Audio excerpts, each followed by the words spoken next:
Hello and good morning, friends.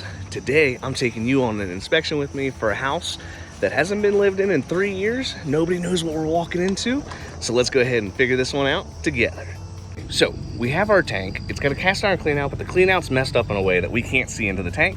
So now what we need to do is we need to get our shovel, dig up the lid on the back of the tank, and see what we're working with. All right, so right over here we have our cast iron clean out. As you can see, it's a little bit cockeyed, not super great, but this is gonna be over the front of the tank. Remember, septic tanks are just one big concrete box where all of the liquid basically flows into the front. Then we're gonna have our lid on the back over here. This is gonna be our outlet line. So essentially how this will work, your wastewater will go here into the front, solids will settle down, and then the water will escape out the back. So the purpose of that lid over there is to clean out the tank, but also so that way if anything gets stuck or obstructed, you can push it out of the clean out. The lid in the back is designed so if somebody gets something stuck in the pipe exiting the tank to the distribution box, you can dislodge that as well. In the middle, roughly where those gloves are, is going to be where the manhole lid's going to be. So usually we recommend manhole risers, especially on properties of this age, so we can properly clean the tank and maintain everything. So most of the tanks around here are 8 foot by 4 foot, and they're usually going to have one lid, right? That cast iron clean out. So what we usually recommend that just so we can clean the tank in the back much more efficiently, just because that hole is a little bit smaller than the manhole riser, so they're gonna have a whole lot harder time getting all the debris out of the tank. This little fella right here, this is the baffle. Its job is to prevent all the floating stuff, the scum, from getting into the pipe and causing any issues or clogs. So I've got the camera right now in the distribution box, which is gonna be right here. And so in a minute, we're gonna go ahead and find those drain fields or dry wells and see how everything's working. We're running the water into the system to make sure that everything's draining the way that it's supposed to. So let's go ahead and find those drain fields and I'll circle back with you in a minute.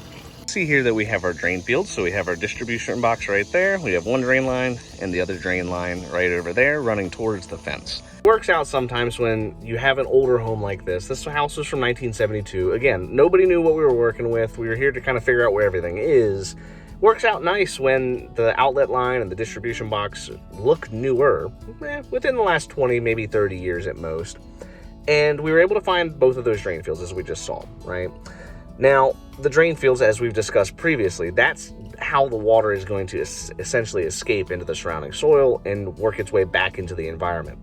Every septic system is going to have an absorption system of some variety. Now, it might work, it might not work. It just kind of depends on your system. But on average, they're usually going to last you around 30 or 40 years. And when we find these trenches, basically what I try to do is I try to probe it in the beginning, we run some water, probe it again, and see what happens with the system.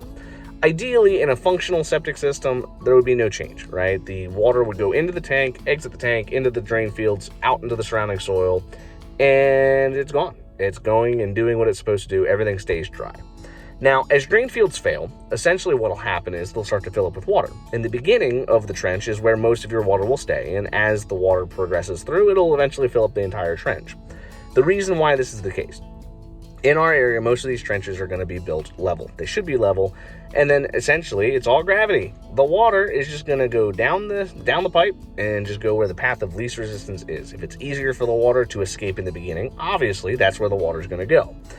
Once the full trench is saturated, if everything's holding water, let's just say I probed in the front, we go down 20 foot, probe again, still wet, go down another 20 foot, probe again. If we go all the way to the end and everything's still probing wet, the drain field's failed, right? It's reached the end of its life. That's when we get into the fun part of now we need to replace it, which kind of sucks. Replacing a drain field in our area can be fairly expensive. The first step in doing a drain field replacement is to do what's called a perk test. Essentially, that's to figure out what kind of soil you're working with, the absorption rate of the soil, and then you have to be able to tell the county where you want to put it. So let's just say that you do the perk test, county rep will show up with your excavator contractor will talk with the county guy, they'll figure out where they want to do the perk test at. From there, depending on the soil, you'll come up with a design spec. You'll say, okay, I've got a 3-bed house, I need 2 trenches at this distance, this depth, and this much stone. County will say, sweet, that number looks good to us, go for it. Sometimes though, if the perk rate sucks, that's where it can get a little bit expensive. So that's why this particular homeowner was concerned, because they had no idea what they were working with. The house was from 1972. Nobody had anything on the file with the county. Nobody had any idea of what was in the ground, so they wanted to kind of figure out, what are we working with? Roughly, how old could this system be? So we know, is this something where we're going to spend a good amount of money up front, or is this something where we have some time? So when you're designing the drain field and the absorption system, the major cost comes into the perk test. So your first step's, again, perk test. If that does not go well, your cost is going to go up significantly, and that's usually where you end up in things like sand mounds, low pressure dose systems, all sorts of innovative technology. Technology is expensive. It's much, much easier to have a conventional gravity-fed septic system where you only have to flush the toilet and let the rest take care of itself. You don't have to necessarily worry about blowers, pumps, electric, any other kind of pressurized piping. It's much cheaper to have gravity-fed traditional septic systems. So for this particular one, they look like they're in pretty good shape. Usually around our area, drain fields will cost anywhere from $10,000 to $15,000. The rough estimate is roughly $7,000 per trench, give or take. It really depends on where you're at, how long the trenches are, depth, width, all that good stuff. It's county by county. It's always going to be a little bit different, and it depends on the installer. So your area might have a little bit of a different cost, but that's going to put you roughly where you should be. So if your drain fields fail, usually $10,000 to $15,000. This particular homeowner, it looked like it was working pretty good. Looks like they were in decent shape. I think they're in good hands, but it's important. If you don't know where your septic systems are, it's very important to make sure you have somebody take a look at it, so you're being preemptive, just like this homeowner is, to make sure that before they do any of the projects they want to do in that backyard, they know exactly where everything is, and they also know the condition of everything that's going on back there.